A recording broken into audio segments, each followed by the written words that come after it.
I am tired and you guys should be too. So let's break down what the First Amendment is. So first off, freedom of speech, okay? Those three words aren't just part of any legal document. They're one of humanity's most important tools for thinking, questioning, and growing. It allows us to express ideas, challenge others, and engage in debate without fear of violence or punishment, and how societies expose injustice, test belief, and move forward, yet without it, voices are silenced and progress stalls. This right, it's not just an American privilege, it's a fundamental human right. And around the world, people are risking their lives just to speak openly. Where free speech is suppressed, dialogue dies, and understanding becomes literally impossible. As a podcaster and alongside other creators who embrace this principle, I see free speech not as a license to say anything without care, but as a framework that allows meaningful conversation, critical thought, and respectful debate. It's a space where ideas can be tested, perspectives can clash, and growth can happen, all peacefully and without intimidation.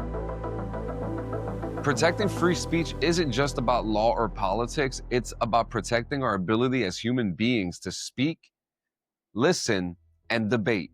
It's what allows society to learn, evolve, and progress together.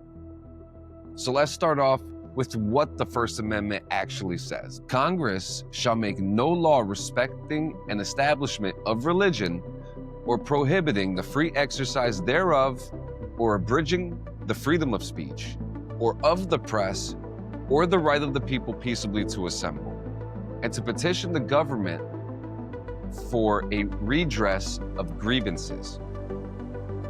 45 words, but they protect some of the most powerful freedoms that we have. Now let's break down the 5 freedoms. Freedom of religion. The First Amendment protects religion in 2 ways. The Establishment Clause, which prevents the government from creating a national religion or favoring one faith over one another. No law can say everyone must believe this or give special treatment to one religion while ignoring the rest. The Free Exercise Clause guarantees you can practice whatever faith you choose or not follow any religion at all. You could be praying in a church, lighting a candle in a temple, meditating at home, or simply living your life without religious practice, and the government cannot interfere. And no one should say anything about that either. It's about choice and protection. You get to follow your beliefs freely, and no one can force or punish you for them. Freedom of speech touches almost every part of our lives. It protects the words that we speak, the things we write, the art we create, and even symbolic actions, like wearing an armband in protest or peacefully burning a flag to make a statement. Political speech, the kind that questions leaders, challenges laws, or criticizes those in power, receives the strongest protection because humanity depends on it. Without it, governments act unchecked and society would lose the ability to hold power accountable. Even offensive or unpopular speech is protected, and it's some of the voices that we hear the most. And if the government could silence only the opinions it disagrees with, none of us would be truly free.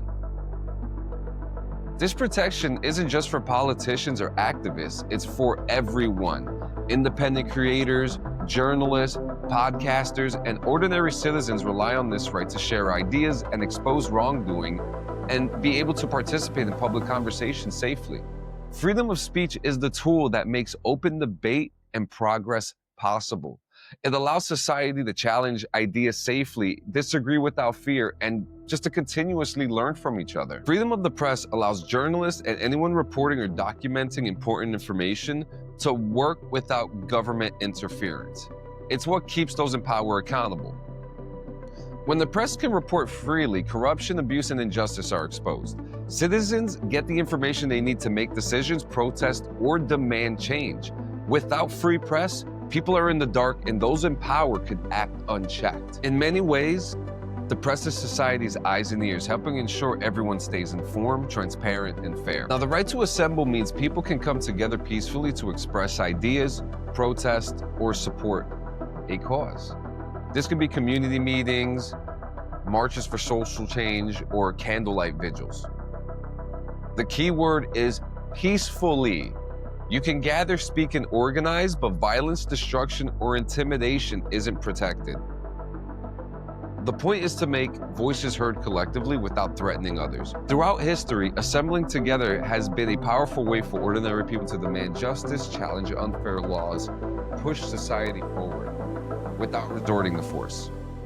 The right to petition the government allows every citizen to request change or action. This could mean signing a petition, writing a letter, attending a town hall, or speaking out online to raise awareness.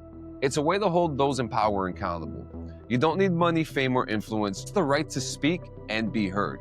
And petitioning isn't about forcing action, it's about making your voice count. And when enough people speak up, governments respond, and society can evolve peacefully.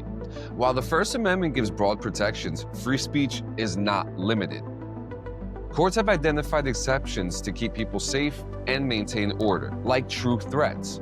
You can't threaten to harm someone. Statements or messages that make someone fear for their life aren't protected. You can't tell a crowd to commit violence or crime immediately. And there's defamation.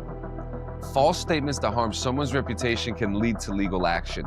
Truthful statements, even harsh ones, are generally protected. Extreme explicit material that violates community standards and lacks serious value is not protected. Context matters. The government can regulate when, where, and how speech occurs for safety and order, like requiring permits for protest or setting noise limits.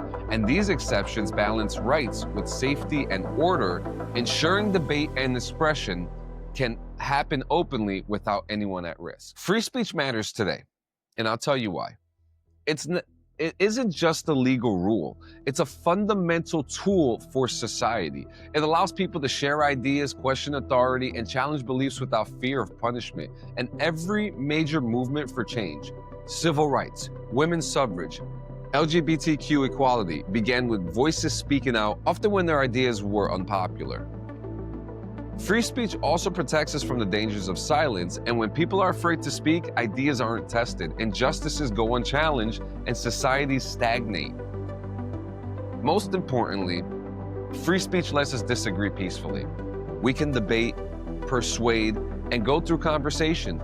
Protecting even uncomfortable or offensive speech keeps society open, fair, and capable of progress. So in short, free speech matters today because it lets us think freely, learn from each other, and to shape something better together. The First Amendment is not just a set of rules. It's the foundation that makes open dialogue, debate, and progress possible.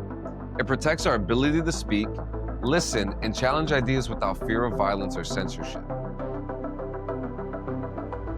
Free speech allows societies to grow, learn from each other, confront injustice, and push for change. It's not about saying whatever we want without responsibility. It's about using our voices thoughtfully and courageously to make a difference. As a podcaster and alongside other creators who embrace this principle, I see free speech as a gift and a responsibility. It's what allows conversations that matter to happen, even when ideas clash. So wherever you are, just protect your voice and the voices of those around you. Engage in debate, listen openly, challenge ideas respectfully, and never forget that the ability to speak freely is one of the most powerful tools we have as human beings. That's how we keep our societies just, informed, and alive.